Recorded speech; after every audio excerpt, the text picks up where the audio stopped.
Hello ಹೇಳಮ್ಮ. ಮಗ cylinder ಖಾಲಿ ಆಗ್ಬಿಟ್ಟದ ಕಣಪ್ಪ. ನೀವ್ ಇವಾಗ ಹೇಳ್ತೋದ್ರೆ ನಾನು ಪಕ್ಕದಲ್ಲಿ ಇದೀನ ಬರೋದಿಕ್ಕೆ, ಊರಿಂದ ಊರಿಗೆ ಬಂದಿದ್ದೀನಿ, ಅದನ್ನ ನೀವು ಅರ್ಥ ಮಾಡ್ಕೋಬೇಕು. ಅಯ್ಯೋ ಪರವಾಗಿಲ್ಲ ಬಿಡು, ಇವತ್ತು ಹಸ್ಕೊಂಬನಿಕತ್ತೀನಿ, ನಾಳೆನೇ ಬುಕ್ ಮಾಡಪ್ಪ. ಅಮ್ಮ ಯಾರು ಇಷ್ಟೊತ್ತಲ್ಲಿ? ಅಮ್ಮ ಅಮ್ಮ ನೀನೇನಪ್ಪ ಇಷ್ಟೊತ್ತಲ್ಲಿ ಬಂದಿದೀಯಾ? ಯಾಕಮ್ಮ ಎಷ್ಟೊತ್ತಲ್ಲಿ ಕಾಲ್ ಮಾಡಿದ್ಯಾ? ಏನಾಯ್ತು?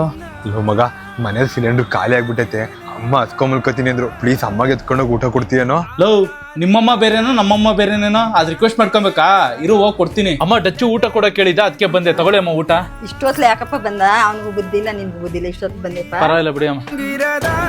ಲೋ, ಅಮ್ಮಂಗೆ ಊಟ ಕೊಟ್ಬಿಟ್ಟು ಹೋಗ್ತಾ ಇದೀನಿ ಕಣ. ಥ್ಯಾಂಕ್ ಯು ಮಗ, ನಿನ್ನಿಂದ ಫ್ರೆಂಡ್ಸ್ ಇರೋದಕ್ಕೆ ಕಣೋ ನಾವು ಎಷ್ಟೇ ದೂರ ಕೆಲಸ ಮಾಡ್ಕೊಂಡಿದ್ರು ಧೈರ್ಯವಾಗಿರೋದು. ಯಾಕೆ ಹೇಳು, ನಮ್ಮ ಫ್ಯಾಮಿಲಿನ ನಿಮ್ಮ ಫ್ಯಾಮಿಲಿ ಥರ ನೋಡ್ಕೋತೀರಾ ಅಂತ. ಲೋ, ನಿನ್ನ ಲೈಫಲ್ಲಿರೋ ಕಮಿಟ್ಮೆಂಟ್ಸ್ ಎಲ್ಲ ಕ್ಲಿಯರ್ ಮಾಡ್ಕೋ. ಅಲ್ಲಿವರೆಗೂ ನಿಮ್ಮ ಫ್ಯಾಮಿಲಿ ನಮ್ಮ ಫ್ಯಾಮಿಲಿ ಥರ ನೋಡ್ಕೊಂತೀನಿ.